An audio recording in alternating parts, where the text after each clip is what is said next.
Hello student, আমি Tapas sir. আজকের ভিডিওতে তোমাদের দ্বাদশ শ্রেণী উচ্চ মাধ্যমিকের যে ইতিহাস প্রশ্নপত্র তার ছোট প্রশ্নের উত্তর নিয়ে আলোচনা করব। যারা এখনও চ্যানেলটিকে সাবস্ক্রাইব করেনি অবশ্যই চ্যানেলটিকে সাবস্ক্রাইব করে রাখো এরকম ভিডিও সবাইকে পাওয়ার জন্য। ঠিক আছে, তো আজকের প্রশ্নে দেখো, তোমাদের প্রথম প্রশ্নটা করছে তোমাদেরকে, হিস্ট্রি অফ ব্রিটিশ ইন্ডিয়ার লেখক হলেন কে? তো উত্তর হচ্ছে জেমস মিল, অপশন ডি হবে। কেমন?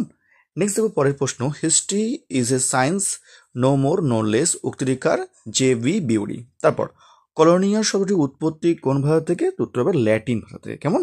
তারপর পর্তুগিজরা কালো সোনা বলতো হয়তো কাকে? তো উত্তর হচ্ছে অপশন বি গোলমরিচ। ভারতীয় রেলপথের সূচনা কে করেন? লর্ড ডালহৌসি। কেমন? তারপর ছয় প্রশ্ন দেখো, বাংলায় চিরস্থায়ী বন্দোবস্ত প্রবর্তক কে ছিলেন? লর্ড কর্নওয়ালিস 1793 সালে। এশিয়ারি সোসাইটিকে প্রতিষ্ঠা করেন উইলিয়াম জোন্স 1784 সালে। কেমন? তারপর সতীদাহ প্রথা রদ করেন কে? Lord Bentinck. টাইপিং শব্দের অর্থ কি? মহাশান্তি। কেমন? তারপর 10 প্রশ্ন, লখনৌ চুক্তি স্বাক্ষরিত হয়েছিল যে দুটি রাজনৈতিক দলের মধ্যে, তারা হলো কংগ্রেস ও মুসলিম লীগ। তারপর প্রার্থনা সমাজ কে প্রতিষ্ঠা করেন? আত্মরাম পাণ্ডুরঙ্গ। নেক্সট, মুসলিম লীগের প্রতিষ্ঠা কে ছিলেন? ঢাকার নবাব সলিমুল্লাহ। তারপর গান্ধীজি খেদা সত্যাগ্রহ আন্দোলন শুরু কবে? 1918 সালে।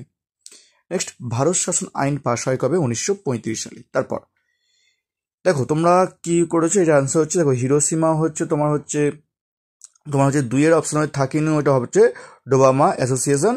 আর পার্ল হারবার হচ্ছে তোমার হচ্ছে আমেরিকা যুক্তরাষ্ট্র। আর চিয়াং কাইসে তোমার হচ্ছে যে কুওমিংতান দল। ঠিক আছে, কুওমিংতান দল হবে। ঠিক আছে, তো এই অপশন হবে, অপশন যে এর অ্যান্সারটা হবে সঠিক অ্যান্সার। ঠিক আছে, কি বললাম? তারপর দেখো তোমাদের পরের দেখো, বাংলার তেভাগা আন্দোলনের সূচনা কোন জেলায় হয়েছিল? তো দিনাজপুরে হবে। হ্যাঁ, ঠাকুরগাঁও মহকুমায়। আজাদ হিন্দ সরকার কোথায় প্রথম প্রতিষ্ঠা হয়েছিল? সিঙ্গাপুরে। নেক্সট, জোট নিরপেক্ষ আন্দোলনের প্রথম সম্মেলন অনুষ্ঠিত হয়েছে কোথায়? বেলগ্রেডে। কিউবা ক্ষেপণাস্ত্র সংকটের সময় মার্কিন রাষ্ট্রপতি কে ছিলেন? John F Kennedy, D option. তারপর কমেকন প্রতিষ্ঠিত হয়েছিল পূর্ব ইউরোপে।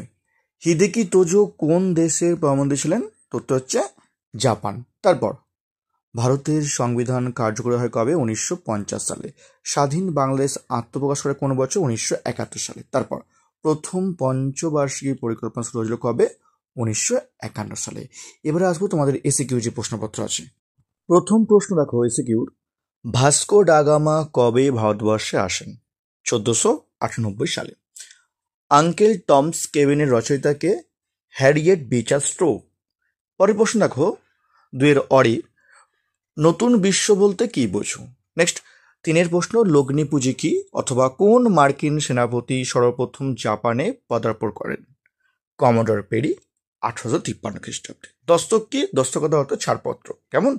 নেক্সট হচ্ছে পরের প্রশ্ন, চীনের মুক্তদার নীতি কে ঘোষণা করেছিলেন? পাঁচের প্রশ্ন উত্তর হচ্ছে জন হেই। অরের 100 দিবসের সংস্কার বলতে কি বোঝো? তারপর নব্যবঙ্গ নামে কারা পরিচিত? ধীরজির অনুগামীরা নব্যবঙ্গ নামে পরিচিত। নেক্সট দেখো, দিকু কাদের বলা হয়? সাঁওতালদের এলাকায় বহিরাগত জমিদারদের বা মহাজনদের দিকু বলা হয়। নেক্সট, অরের প্রশ্ন, কে দক্ষিণ ভারতের বিদ্যাসাগর নামে পরিচিত? বীরসালিঙ্গম পান্তুরু। তারপর নেক্সট দেখো, হোচিমিন কে ছিলেন? ভিয়েতনামের মুক্তিযুদ্ধে একজন নায়ক ছিলেন এই হোচিমিন। অরুণা আসাফ আলী কে ছিলেন? তো উত্তর তোমাদের হবে এটা ভারত ছাড়ো আন্দোলনের একজন নেত্রী ছিলেন, অথবা ভারতের স্বাধীনতা সংগ্রামের একজন নেত্রী ছিলেন এই অরুণা আসাফ আলী। মীরা ষড়যন্ত্র মামলায় অভিযুক্ত ছিলেন কারা? Benjamin Bradley, Philip Spratt. ঠিক আছে, তো এরা হবে। কি সর্বপ্রথম কারেঙ্গে ইয়া মারেঙ্গে ডাক দেন? উত্তর হচ্ছে গান্ধীজি। অথবা কবে এবং কোথায় নৌ বিদ্রোহের সূচনা হয়? বোম্বাইয়ের তলোয়ার নামক জাহাজে 1946 সালে। ট্রুম্যান নীতি বলতে কি বোঝো? 11 প্রশ্ন। 12 প্রশ্ন, বুলগানিন কে ছিলেন? একজন রুশ প্রধানমন্ত্রী ছিলেন যিনি ভারত সফর করেছিলেন। ঠিক আছে, মাও সেতুং কে ছিলেন? একজন চীনা সমাজতান্ত্রিক রাজনীতিবিদ ছিলেন, বা 1949 সালে যে গণপ্রজাতন্ত্রী চীন প্রতিষ্ঠা হয়েছিল তিনি করেছিলেন কিন্তু। ঠিক আছে, তৃতীয় বিশ্ব বলতে কি বোঝো? এটা বললাম না। উপনিবেশন বলতে কি বোঝো? 13 প্রশ্ন। তারপর নেলসন ম্যান্ডেলা কেন বিখ্যাত? জেনারেল মবুতু কে ছিলেন? তারপর ইন্ডিয়ান ইনস্টিটিউট অফ টেকনোলজি কোথায় প্রথম প্রতিষ্ঠা? খড়গপুরে।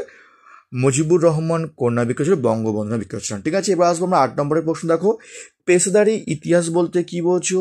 অপেশাদারি ইতিহাসের সঙ্গে পেশাদারিতে মূল পার্থক্য কি?